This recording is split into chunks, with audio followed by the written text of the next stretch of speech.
So, ma'am, Mrs. V, 64-year-old woman, wife of Mr. G, living at Vadodara, educated up to class 9, homemaker, class 3 socioeconomic status. She presented with the complaints of, she's a postmenopausal woman with complaints of abdominal distension and pain in abdomen for the past 2 months. She also gives a history of loss of appetite for past 2 months.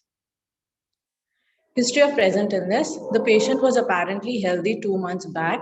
She started developing abdominal distension that progressively increased over past 2 months. There's history of associated dull aching pain in abdomen with no specific aggravating or relieving factors.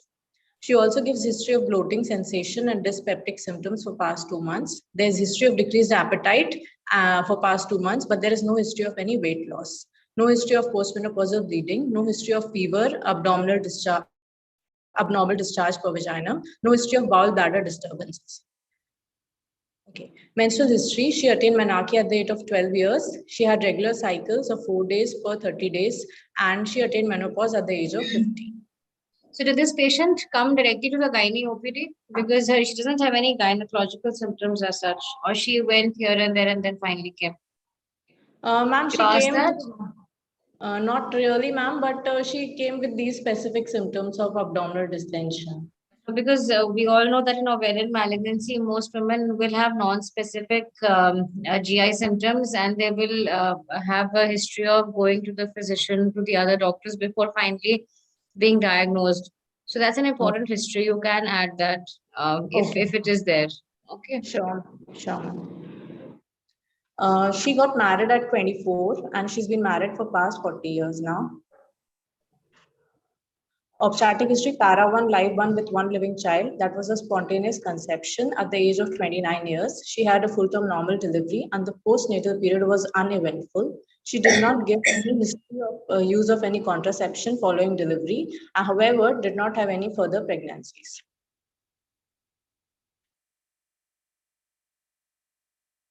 Past medical history, no history of diabetes. She's a known hypertensive for past 10 years and is on medications.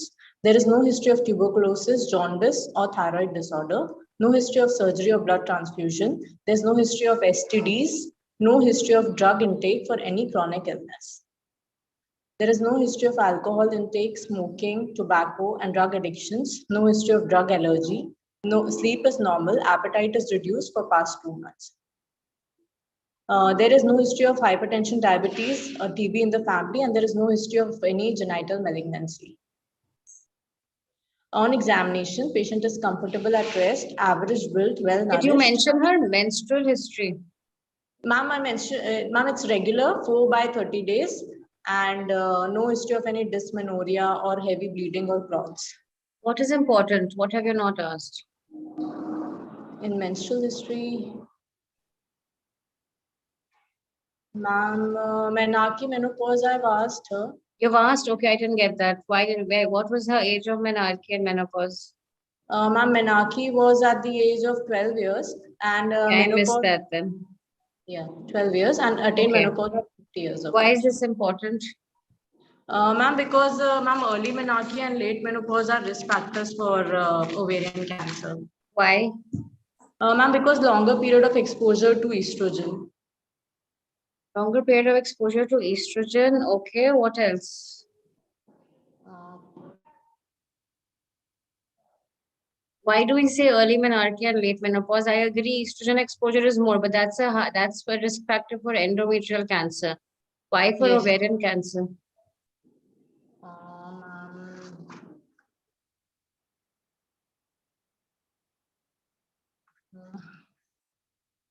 So what is the theory behind, what are the risk factors for ovarian cancer? There are different risk factors, one is early menarche, late menopause. What else? Ma'am, nulliparity, obesity. Okay, why nulliparity? Ma'am, because of prolonged repetitive Again, ovulation. You're saying estrogen exposure. Okay, what else? What are the other risk factors? Ovarian cancer risk factors. Early menarche, late menopause, nulliparity. One more thing you said, no? Obesity, ma'am. Okay, what else? Ma'am, family history of cancer. Okay, what else? Ma'am, history of any ovulation induction. Yeah, why? Why Ma'am, is ovulation induction associated with ovarian malignancy? ma'am, because of induction ovulation, there will be hyperstimulation of the ovary. So, Ma'am, number of ovulatory cycles will increase. so basically, early menarche, late menopause, nulliparity, use of ovulation induction agents, all these, what do they cause? They cause surface trauma over on the ovary. So basically, there are more number of ovulatory cycles in all these women. Okay, if they have early menarche, late menopause, ovulation induction repeatedly, or they're nulliparous. So compared to parous women, they have, on an average, more number of follicles rupturing, and that surface trauma to the ovary because of the ovulation. That is one of the hypotheses which causes of why ovarian cancer happens. Repeated trauma to the surface of the ovary because of rupture of that follicle. That is why that's one of the hypotheses. It's not really proven. But if you divide the risk factors, one of the risk factors is trauma to the ovary, and that is because of these underlying predisposing factors. Okay, so that's important. Okay, and protective factors? My protective factors can be breastfeeding, multiparity, and use of oral contraceptive pills. Yes. Okay. So use of oral contraceptive pills is found to have a protective effect. Which other cancers does OC pills protect against? Some cervical cancer. Okay, that is not really proven, but yes, to some extent, some studies do say which other cancer? Endometrial cancer. Endometrial cancer, ovarian cancer, and cervical cancer to some extent, but which cancers are definitely proven to be of benefit? Breast cancer. No, it increases the instance of breast cancer. In fact, it is breast cancer. That is why we are very wary of giving it to women with who has risk factors for breast cancer.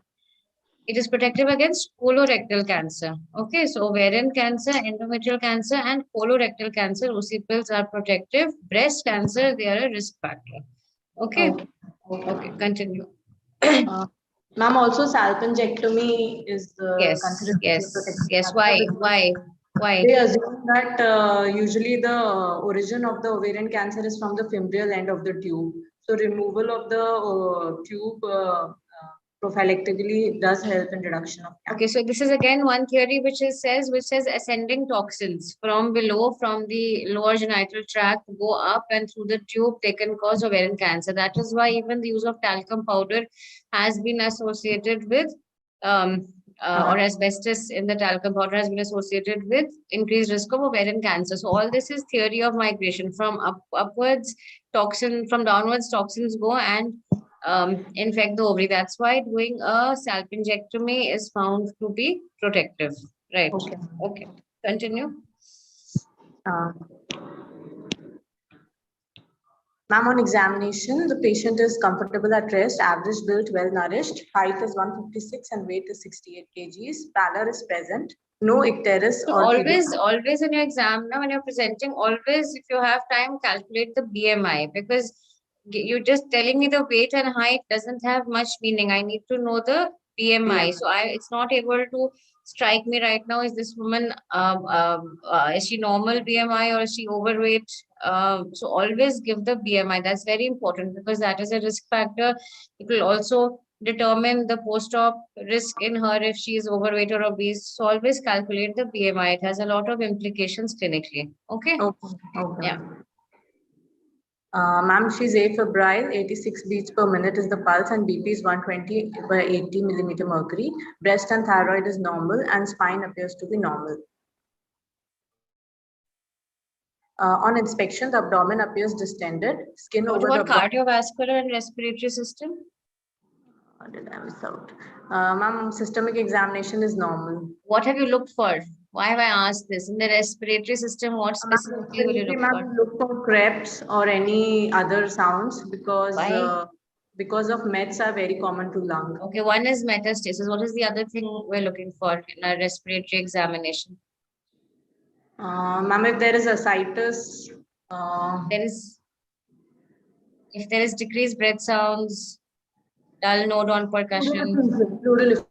Yes, pleural effusion you're looking for. Good. You're looking for pleural effusion because of what is associated with pleural effusion? Why pleural effusion? Ma'am, Krukenberg's tumor. Krukenberg is something else. Meek syndrome. Meek syndrome. Meek syndrome. Pseudo-Meek syndrome. What is Meek syndrome? So, ma'am, Meek syndrome presents with an ovarian benign mass with ascites with pleural effusion.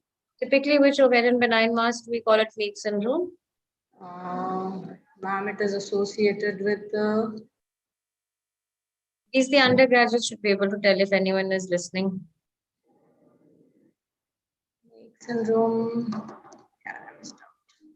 Meek syndrome. Okay, homework. Meek syndrome, pseudo-Meek syndrome. Okay, let me know later on. Okay, ma'am. Okay, continue. So cardiovascular, respiratory system are very essential. You cannot miss them, and especially in a case of malignancy. In any case, for that matter, you have to examine the respiratory and cardiovascular. You can't afford to miss as a postgraduate. Okay. Yeah. Next. In abdomen, the abdomen appears distended, skin over abdomen is stretched, umbilicus is everted, midline in position, no scar, sinuses are engorged, veins are seen, no cuff impulse at the hernial orifice. Then mass, on palpation, mass is arising from the pelvis. It is enlarged up to 24-week size with variegated consistency, irregular surface, and restricted mobility. It is non-tender on palpation. The margins of a mass are not well defined. The lower border of the mass is not palpable, and no hepatosplenomegaly, and no fluid thrill is present. Okay, what about shifting dullness? Dullness I didn't do, ma'am. You should do, because here you're suspecting a malignant ovarian mass. Okay, especially with your examination findings, your history. You have to clinically let us know whether ascites is present or not. So shifting dullness, fluid thrill is when the ascites is significant. Before that, you will get shifting dullness. So you have to look for shifting dullness, number one. Number two, you're saying this is a pelvic mass, right? Because you can't get below the lower border, right? Okay, and it has irregular surface, restricted mobility, non-tender, margins not well defined. What is the size of the mass? 24-week size. Okay. All right. Continue. Ma'am, percussion, there is dull note over the mass and You mentioned shifting dullness in percussion, right? Okay, correct. Okay, then on my pelvic examination, the external genitalia is healthy. First speculum examination, the cervix and the vagina is healthy. On bimanual examination, mass arising from pelvis, 24-week size, which is firm in consistency, irregular surface. Mass is stripped to the right fornix. Mass is tripped means? Ma'am, it can be tipped or tripped? Tripped. Ma'am, basically you're trying to say it is occupying the right fornix mainly? Yes, ma'am, it is okay. Felt. Okay, it is fell through the right fornix. Mass is separated from uterus and uterus is normal in size. Okay, so if it is felt separately from the uterus, why are you not able to get the lower border on abdominal examination? Ma'am, maybe due to adhesions. Okay, that could be one reason. But you're saying transmitted mobility is also not there. That means the mass is completely separate. Yes, ma'am. In such a case, you should be able to get. One reason could be because of the very large size. That could be one reason. Okay. All right. Okay, continue. Movement of mass is not transmitted to the cervix. Okay. Ma'am, on rectal examination, nodules are felt in the pouch of Douglas and rectal mucosa and parametrium are free. Okay. Ma'am, summary, 64-year-old postmenopausal woman, para 1 live 1, complained of progressively increasing abdominal distension with diffuse pain in abdomen and dyspeptic symptoms for 2 months. There is associated loss of appetite. On examination, it's a 24-week size, ill-defined, non-tender mass with variegated consistency, irregular surface, restricted mobility is felt. Bimanual examination confirms inspection finding. Mass is tipped from the right fornix. Mass is felt separately from the uterus. Movement of mass is not transmitted to the cervix. On rectal and rectovaginal examination, the POD nodules are felt. Ma'am, diagnosis is a 64-year-old para 1 live 1 postmenopausal woman with abdominopelvic mass. Considering the history of rapid progression of symptoms and presentation within a short time span and examination findings, it is likely an ovarian tumor, probably malignant tumor. Okay. So what do you want to do? Ma'am, we'll further investigate the patient. Okay, what will you do? Ma'am, first we'll go for a transabdominal sonography since it is a very Okay. big mass. So Okay. we go for the transabdominal sonography. Then also, ma'am, we will go for the normal investigations like CBC, No, what hemoglobin. will you look for on the transabdominal sonography? What will you expect to find in a malignant ovarian mass? So, ma'am, in USG findings, usually the malignant ovarian tumors are bilateral and they are multilocular, They're thick. not usually bilateral. They can be bilateral. Usually they're unilateral, but bilaterality is common in case it is malignant. Okay, so use your words carefully. Bilaterality is Okay, ma'am. not the more common presentation. More common is unilateral, but if you compare both benign and malignant, bilaterality is more common in malignancy. Okay, Okay. so it could be a unilateral or a bilateral mass. Agreed. Then, Ma'am, it is usually multilocular. okay, The cyst walls are thick and okay, the septa are thick. Then, right, ma'am, mixed echogenicity is seen, okay, and there is papillary projections can be seen from the okay, inner wall of the cyst. Then we okay. have to look for ascites, and if there is Yes. an organomegaly like hepatomegaly, Okay, so also metastasis, evidence of metastasis. with pelvic and para-aortic lymphadenopathies, or Okay, or mental caking may be there, or mental. okay. And That's ma'am, a little difficult to make out on ultrasound, but okay. Then, Doppler shows low resistance. Therefore, it is said to have increased vascularity as compared very to the good. Okay, tumors. very good. So these are the features you will look for in ultrasound. So apart from the mass, you will look for the lymph nodes. You will look for hepatomegaly. You will look for metastatic deposits, and you'll also look at the uterus. Okay, Okay. to see the endometrial thickness. Okay, and look at the other adnexa also. Now, Okay. is there any scoring system which will tell us, yes, this mass is malignant based on the ultrasound? Just the ultrasound. Is So, there any ma'am, we scoring have a system? yeah, we have a risk malignancy That index. is separate. That is features of all three things. Do you have a just on ultrasound? Is there any way we can tell whether it is benign or malignant? Is there any scoring system on ultrasound? Just ultrasound. Ultrasound. Have you heard of the IOTA system of scoring? IOTA. No, ma'am, not. Okay, so I wanted to read about the IOTA system. Okay, it is not very recent, but yes, it's being asked very commonly by examiners in the exam. Okay, Okay, ma'am. so IOTA scoring is basically a very simple scoring. Okay. Okay, and it is done in low resource settings. Okay, where Okay. you don't have too much of resources with you, and to Okay. basically give an idea if it is benign, malignant, or we don't know. So there are three categories: benign, malignancy, and not specified. Okay, so there are five benign features: B1, B2, B3, B4, B5. There are Okay, five ma'am. malignant features: M1, M2, M3, M4, M5. Okay, Okay. so if there's any benign feature, one or more benign feature with no malignant features, it is benign. One or more malignant feature with no benign features, it is malignant. Okay, it is clear cut benign, clear cut malignant. And if we have mixture of both features, then it is undetermined. Okay, so Okay. it's a very simple diagnostic system, the Okay. IOTA scoring. Read about this. It's very, very important. Okay. Okay. All right, ma'am. What are the other scoring systems you are mentioning? Ma'am, I was talking about the risk malignancy index. Yes, what is RMI? So, ma'am, RMI is used to differentiate between the malignant and the benign ovarian tumors, Okay, and it's calculated as a product of ultrasound score, menopausal okay. status, and serum CA-125 level. Okay, what is the ultrasound score? What is the menopausal score? How do we score these? So, ma'am, in ultrasound score, there is 1 point for multilocular cyst, solid areas, metastasis, ascites, and bilateral lesions. So, So there ma'am, are 5 points in the ultrasound. You give a score of either 0, 1, or 3, I think, if I'm one not three, mistaken. 1013. Right? Yeah. Yeah. And And menopause, depending on whether she's pre or post, how do we score that? ma'am, if it is premenopausal, it is usually 1, and if it is Yeah, postmenopausal, it is 3.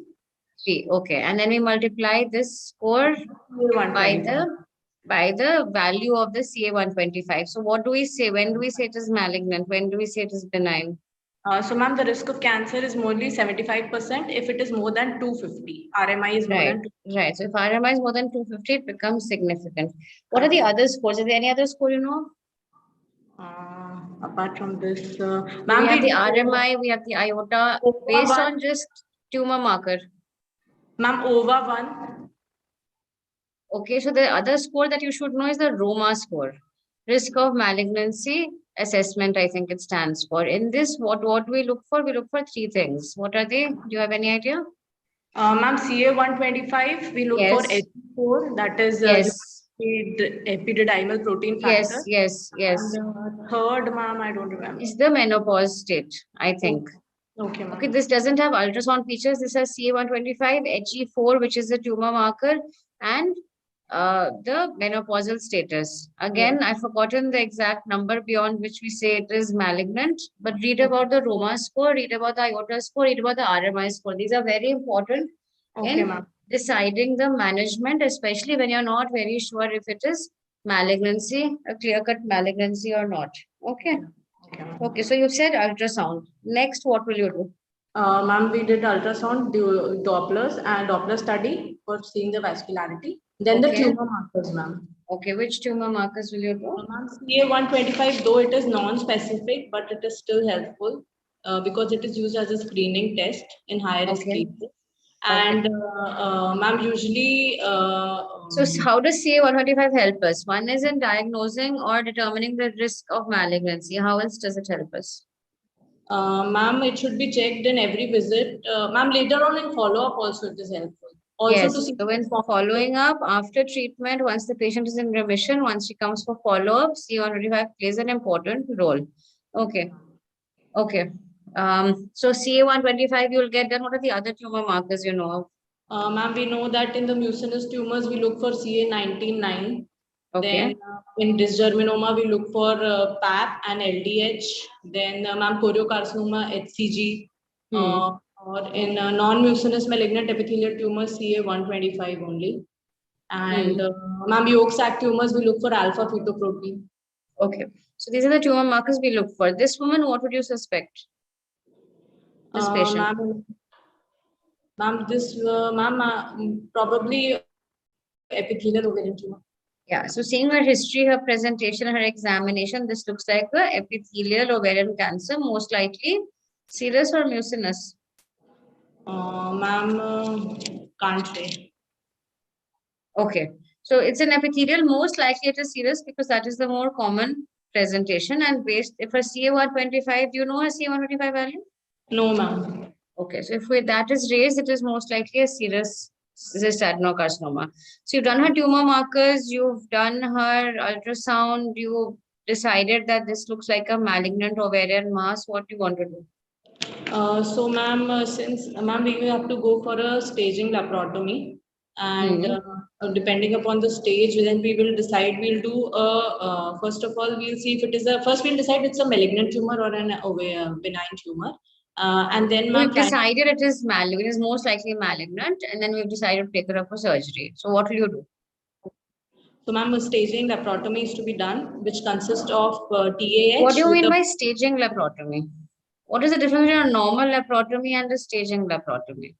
Ma'am, in staging laparotomy, we have to take samples from apart from doing a TAH with BASO, with intracholecomectomy, we take samples from 5 sites. We have to take the peritoneal fluid, ascitic fluid samples, and then we have to decide whether that further it is required or not. Why is it called a staging laparotomy?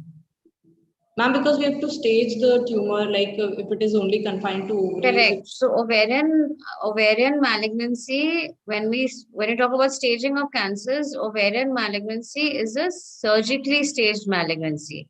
Which are the other surgically staged malignancies? Ma'am, again, endometrial cancer is again. Endometrial cancer. What about cervical cancer? Ma'am, it is a combination of clinical, radiological, it is a clinical. It is mainly a clinical staging with the aid of investigations. Okay, so how will you do a staging laparotomy? You said you start from the beginning. Patient is planned for a staging laparotomy. You are the senior resident in charge of this case. The consultant says, then we will start the case. I'm coming. What will you do? So, ma'am, we'll first put the patient for anesthesia and everything. Then we'll take a midline incision, skin incision. Okay. And then we'll do an aspiration cytology. So aspiration cytology is where will you take the aspirate from? Suppose when you open, there's no ascites. Okay. So then we'll go for a pelvic exploration, ma'am. You won't take any fluid samples if there's no ascites? No, we'll take. If it is ascites is not there, we'll take a peritoneal wash. Okay, so you'll take a peritoneal wash, you put saline, and then you will aspirate that and send it for cytology. Okay, then? Ma'am, then we will do a pelvic exploration and Okay. we look for gross physical features of the tumor and conditions of the ovary, uterus, and the adnexa completely. Okay. We'll do a systemic palpation of the entire peritoneal structures in a clockwise manner. Very good. Cecum, ascending Okay. colon, hepatic Okay. plexus, under surface of diaphragm, transverse Right. colon, sleeve Right. structure, then omentum, liver, spleen, pelvic lymph nodes, and para-aortic lymph nodes. This is done to see the staging and assess the operability of the tumor. And if there are any deposits which you find, you have to take biopsies from there. And if you don't find any deposits, then you take random biopsies from different structures. Like you take a scraping from the undersurface of the diaphragm. You can take omental biopsies. You can take peritoneal biopsies. If you can even take bowel biopsies. If you do not see any deposits, you take random biopsies from different areas to determine why is this important. Okay, ma'am. Suppose you don't see why is it important to take biopsies even if you don't see deposits? Ma'am, it will help to grade the tumor. Okay, so it has been found that up to 30% of women, by taking biopsies, they are upstaged. They were actually, you'd think they were either stage 1 or stage 2, but by taking these biopsies, you find that they are microscopic metastasis and they become upstaged. Okay, so it's very essential to take these biopsies because up to 30% of women you will find micrometastasis in the deposits. Okay. Then what will you do? So you've done your you've done your systematic palpation and taken biopsies. Then what do you do? Then, ma'am, we'll do a total abdominal hysterectomy with bilateral salpingo-oophorectomy, and then we'll see if the and infracolic omentectomy. Ma'am, total omentectomy is done from the greater curvature if the size of the tumor is more than 2 centimeter. Otherwise, the normal recommendation is infracolic omentectomy. Okay, all right. Okay, then what do you do? Ma'am, then we will decide. Then we will decide whether we need to go for chemotherapy. How will you decide that? Sorry, lymph node sampling has to be done, and right. Lymph node sampling is to be done. Which lymph nodes will you sample? Ma'am, we'll do for a pelvic and a para-aortic lymph nodes. Okay, so suppose you've sampled, you've done the staging laparoscopy for this patient. Can you briefly tell us the FIGO staging of ovarian cancer? Yes, ma'am. So, ma'am, stage 1 is tumor is confined to the ovaries. Stage 2, it is confined to one or both the ovaries with pelvic extension. Then, ma'am, stage 3, it involves both the ovaries along with peritoneal implants, along with outside the pelvis, positive retroperitoneal lymph nodes, and spleen and superficial liver and spleen mets are also seen. And, ma'am, stage 4 involves ovaries and distant metastasis like pleural effusion in the lung and parenchymal liver mets and extra abdominal organs and positive inguinal lymph. Okay, all right. So, post surgery, what are the different chemotherapy regimes that we usually give? What is the sorry? Chemotherapy. Yeah, tell me. So, ma'am, indications for chemotherapy is in stage 1. We don't use it. Grade 1, it is not used. After that, all stages require post-operative chemotherapy. Ma'am, chemotherapy. So only stage 1, grade 1, it is not required. Stage 1, grade 2, and above, we have to give chemotherapy. So, ma'am, usually we use platinum and taxane based chemotherapy. So we use carboplatin and we use paclitaxel. So, ma'am, carboplatin is toxic to the kidney. So therefore, we calculate the GFR and then we calculate the dose according to the area under the curve. Whereas for paclitaxel, the dose is usually 175 milligram per meter square, depending on the body surface area. Okay. So what are the indications for giving neoadjuvant chemotherapy? Ma'am, neoadjuvant chemotherapy is given before surgery, and then usually 3 cycles are given, which is followed in which patients would you prefer to give neoadjuvant chemotherapy? Where the condition of the patient is very poor, the general condition is poor. Then there's stage 3 ovarian cancer, which has an irresectable pelvic mass, which has an extensive peritoneal disease, perisplenic involvement, and nodes at the hepatoportus. So basically, when you feel the patient may be inoperable, or the patient is not in a good condition, as you said, then neoadjuvant chemotherapy is given. How do we give that? How Ma'am, many cycles? ma'am, we give it is given before surgery, so 3 cycles are given and followed by interval cytoreductive surgery is done. Okay, what do you mean by suboptimal debulking surgery or suboptimal cytoreductive surgery? Ma'am, when the tumor suboptimal is said when the tumor mass left behind is more than 1 centimeter, then it is called suboptimal. And if less than Okay. 1 centimeter diameter tumor mass is left behind, then it is called as optimal debulking. All right, Tanvi. Good discussion. You answered all my questions. Do you want to ask anything? Ma'am, I wanted to ask about some trials.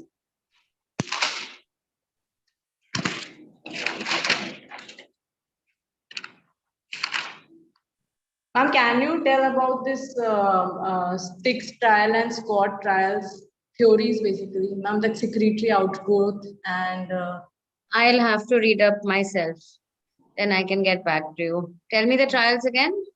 ma'am, one is squat trial secretory outgrowth. Okay. And stick trial, I don't know the full form, but they've been asking. I'll search and I'll let you know. Okay. Okay, ma'am. Because I need to read these myself. Anything else? Ma'am, that's all I wanted to know. So ovarian malignancy is usually a straightforward presentation, but they can ask you the differential diagnosis. Okay, so you need to be very good with your clinical examination and differentiate between different abdominopelvic masses and stagings. You should know properly. Management of if this is a younger age group, fertility sparing surgeries that you should know. BRCA1, BRCA2, family history. What would you do? Other important things they can ask you are borderline ovarian tumors. Okay, what will you do? Okay, so these are some areas. This is a clear-cut malignant ovarian mass, but in a younger age group, these are the ways they can discuss the case with you, especially fertility sparing, borderline, germ cell tumors. Okay, so that's another thing that can be asked. Okay, but